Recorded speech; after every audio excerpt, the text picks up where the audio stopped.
Dando continuidade aos vídeos sobre fármacos antihipertensivos, hoje eu vou falar de antihipertensivos de ação central.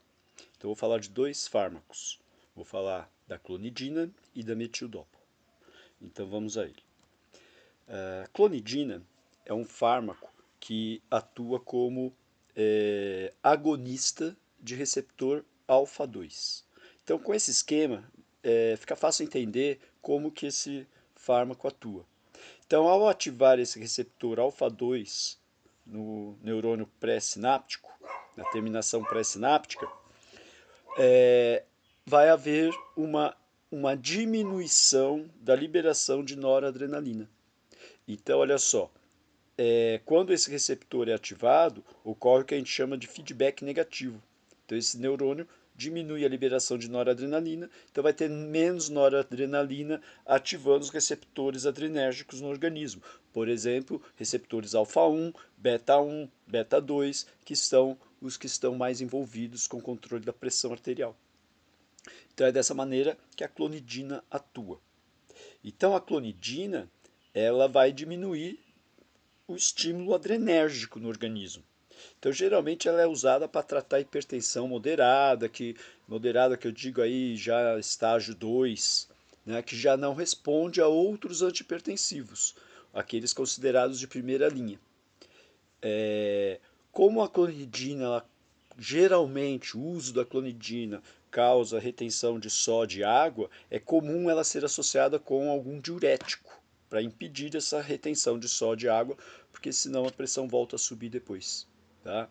E a clonidina tem algumas desvantagens, né? Tem alguns problemas. Então, ela produz sedação, sensação de boca seca, e ela, como ela diminui a transmissão adrenérgica, noradrenérgica, ela pode acentuar, exacerbar quadros de depressão.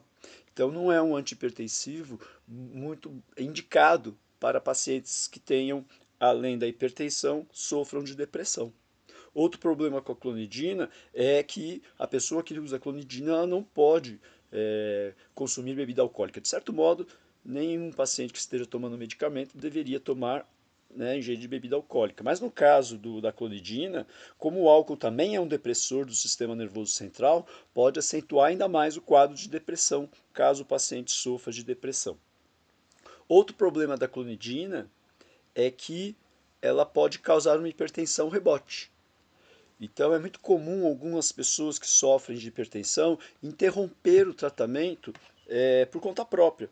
Às vezes para de tomar medicação, fica um tempo sem tomar medicação. No caso da clonidina, ao fazer isso, ela corre o risco de ter uma hipertensão muito severa e apresentar aí um infarto do miocárdio, um AVC, né, um acidente encefálico, vascular encefálico, e ser muito mais danoso.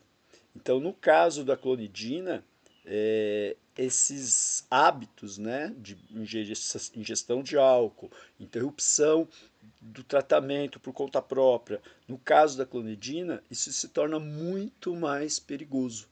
Então, quando se vai prescrever a clonidina, tem que se tomar alguns cuidados, tem que avaliar bem os hábitos do paciente para ver se não há esse risco, né, desse paciente ter essas complicações devido à ingestão de álcool ou interrupção voluntária, né, do tratamento com o fármaco. Mas é aí um fármaco que está disponível na nossa terapia antihipertensiva. Outro fármaco que também interrompe a atividade adrenérgica, diminui a atividade adrenérgica, desculpa, é a metildopa. Então, a metildopa, ela funciona como um falso substrato para a enzima que transforma a L-dopa em dopamina. Então, naturalmente, as terminações nervosas, por exemplo, do sistema simpático, fabrica noradrenalina ou norepinefrina a partir da tirosina, que é transformada em L-dopa. Essa L-dopa ela sofre a ação de uma enzima chamada dopa-descarboxilase, se transforma em dopamina e posteriormente ela é convertida em noradrenalina. Quando o paciente faz uso de metildopa, essa metildopa ela vai sofrer a ação dessa dopa-descarboxilase e se transforma em metildopamina. Então observem que o substrato natural dessa dopa-descarboxilase é a L-dopa. Quando o paciente está tomando metildopa, a metildopa atua como um falso substrato para essa enzima que a transforma em metildopamina. Na sequência, essa metildopamina acaba sendo transformada também em metilnoradrenalina. Então, a terminação nervosa desse paciente vai começar a liberar metilnoradrenalina, né? Mais até do que a noradrenalina. Qual a diferença? A metilnoradrenalina ela é menos potente nos receptores adrenérgicos.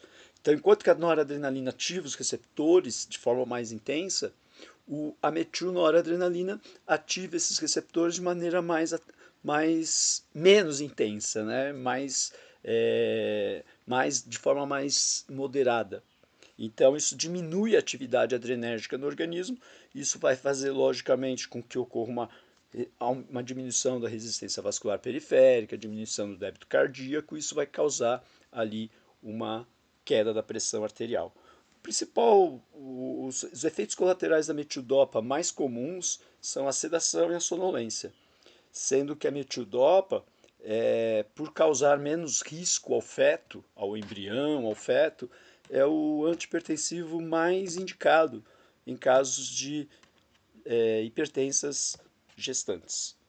Então, esses dois fármacos, como acabei de citar, abaixam a pressão arterial no paciente por diminuir a atividade adrenérgica no organismo desse paciente.